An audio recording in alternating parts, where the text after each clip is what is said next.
Boss's Magical Latte. Suckled Brats 3. Breastfeeding Erotica, Nursing Erotica, Lactation Erotica. Written by Millie King. Narrated by Edie Olliver. Boss's Magical Latte. Suckled Brats 3. Mysterious was an understatement when it came to Mr. Thompson's character. Despite being his employee for 2 years, there was still so much I didn't know about him. He didn't talk much, so I was often left to fill the void, and as such he knew all of my earthly desires better than I did. I don't even know what he did for a living, but it sure as hell wasn't run a coffee shop. He was hardly ever here. He'd drop in once or twice a week in his business attire, as though he had another job elsewhere, and he'd always have a latte. That was his favorite. As long as he got his latte, he was happy. So happy, in fact, that in only 2 years, he'd promoted me to manager. I took to it like a duck to water. There was just something about it that rarely suited me. The way people drifted in and out, the way no 2 days were the same, the regulars who became friends, the sense of pride. I mean, it was just perfect.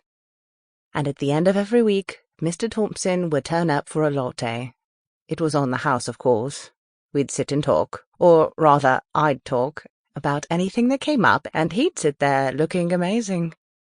It was a Sunday, and we'd been absolutely slammed.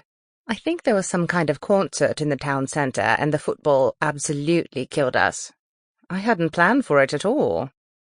I'd sent the staff home early when everything turned quiet a little after 5. They'd work their asses off, and gestures like that can really make the difference. Mr. Thompson came through the door, as he always did, a little before 6. He turned the open sign over and put a bolt on the door. "What a day!" I cried across the shop. I was behind the counter, soaking the dried milk off the steam nozzles. I hadn't been quite feeling myself, but I wasn't exactly unwell. He didn't say anything. Instead, he picked a table and sat at it. He wore his suit pants and a shirt as always. He always dressed like a businessman, but I'd never seen him do any actual business. "The usual?" I asked. He nodded from the table, clasping his hands in front of him. His hands and face wore a sort of half-smile. He surveyed the scene. "Busy?" he asked. "You don't know the half of it. We made a killing, but damn, that was no way to end a week. I covered so much ground that I won't be able to walk tomorrow.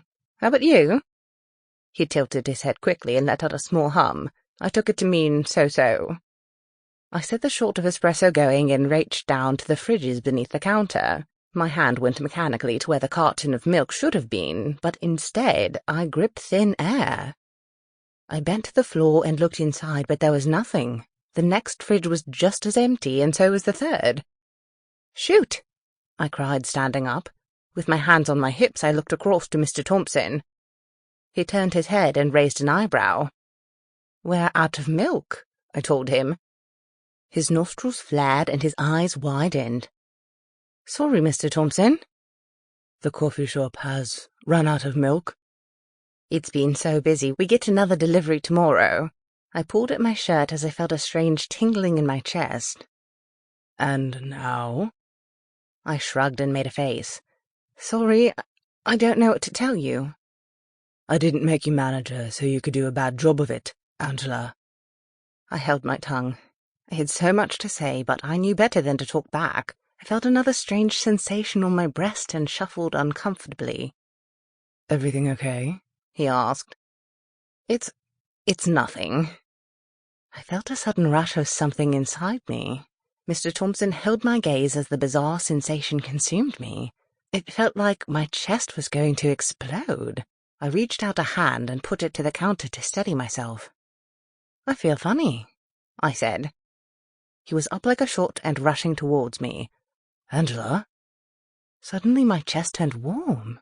I looked down to see the dampness spreading across the front of my grey t-shirt. I looked at him in horror. "Are you bleeding?" he said, advancing. No, I don't think so." "What is it?" I took a step back and looked down at myself. Mr. Thompson did too. The pair of us watched the patch of damp spread over my chest. Sample complete. Ready to continue?